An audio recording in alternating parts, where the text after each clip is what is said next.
La parole est à Florian Sidbon du groupe PEC pour 5 minutes. Oui, Monsieur le maire et mes chers collègues, ce nouveau plan environnemental répond donc, on l'a dit, à un enjeu de santé publique majeur. Les Parisiennes et les Parisiens ont largement participé à la consultation qui a été organisée de novembre 2021 à janvier 2022 sur le projet du plan.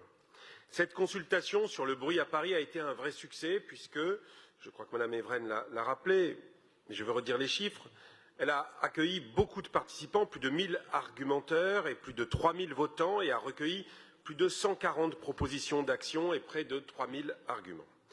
La sensibilité à l'environnement sonore des Parisiennes et des Parisiens a été rehaussée par l'expérience des confinements liés à la pandémie de Covid-19, qu'il s'agisse de la réduction de la pollution de fond, des activités humaines ou de l'émergence des bruits de la nature et notamment des chants d'oiseaux. Le PAES porte sur l'ensemble des sources de bruit sur le territoire. On en distingue deux types de bruit. Les premiers liés au transport et à l'industrie, appelés bruit dans l'environnement, et les seconds engendrés par des activités professionnelles, sportives, culturelles, comme sur des chantiers ou émanant de comportements sur la voie publique, appelés bruit de voisinage. En matière de bruit dans l'environnement, la ville de Paris a mis à jour les cartes stratégiques du bruit routier produites en 2015. Le projet de PAES, présenté en octobre 2021, vise à renforcer ces résultats par une série d'actions sur la vitesse des véhicules, comme la généralisation des zones 30, le développement des pistes cyclables, qui ne sont pas une cause du bruit, mais qui permettent plutôt de le réduire. Là, on sera en désaccord avec vous, Madame Evren. La qualité des infrastructures, à savoir les enrobés phoniques, et la transition, il y a des expériences d'ailleurs dans le 15e sur les enrobés phoniques, et la transition des véhicules à essence vers l'électrique. Sans oublier le très attendu contrôle des véhicules les plus bruyants grâce à l'expérimentation de radars sonores, contrôle effectué par la direction de la police municipale. Et aujourd'hui, ce dispositif est testé dans 2 arrondissements, rue d'Avron dans le 20e et rue Cardinet dans le 17e.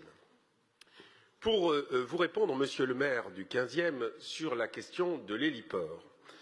Alors, mais je vais quand même me permettre, même si vous n'avez pas posé de question, Monsieur le maire, de vous répondre sur ce point. Parce que il y a une certaine mauvaise foi. On sait qu'on a partagé ce constat que l'héliport est une nuisance terrible et on a partagé notamment au sein de la commission de l'environnement de l'héliport de porter la demande de la réduction de cet espace, voire de la suppression de cet espace. Mais c'est de mauvaise foi de feindre de ne pas comprendre, de ne pas savoir que c'est l'État qui bloque sur la question. Et il ne s'agit pas pour la ville d'accepter quelque chose au rabais, mais de pouvoir avoir un premier pas sur cette question qui attend depuis trop longtemps.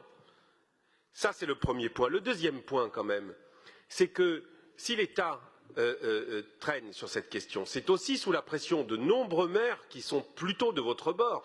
Je me rappelle, lors d'une commission de l'environnement de l'héliport, de M. Santini qui expliquait que les hélicoptères pourraient nous servir pour lutter contre les RICS. Bon. Et troisième point, je vous invite à nous aider sur la question et à mobiliser les membres de votre majorité municipale du 15e, qui aujourd'hui, pour certains, sont très proches du gouvernement et qui pourraient faire évoluer les choses. Voilà, sur ces questions de l'héliport, je me réjouis qu'il puisse être réduit, mais ça ne suffit pas et il faudra qu'on puisse aller plus loin. En matière maintenant de bruit de voisinage, la ville de Paris souhaite coopérer avec Bruit Paris sur ce sujet afin d'améliorer les outils de connaissance. Le projet de PAES présenté en octobre 2021 présente une série d'actions sur les comportements et des activités, notamment la nuit. Il s'agit des terrasses annuelles et estivales, du tapage nocturne sur l'espace public, de la mise en place de médiation avec les professionnels concernant les bars, les restaurants, les établissements de nuit. Et en la matière, c'est la concertation qui peut améliorer les choses. Concernant le bruit lié aux chantiers, une charte des chantiers écologiques à faible nuisance est prévue et plus spécifiquement pour les livraisons, le développement du label livraison silencieuse va être développé.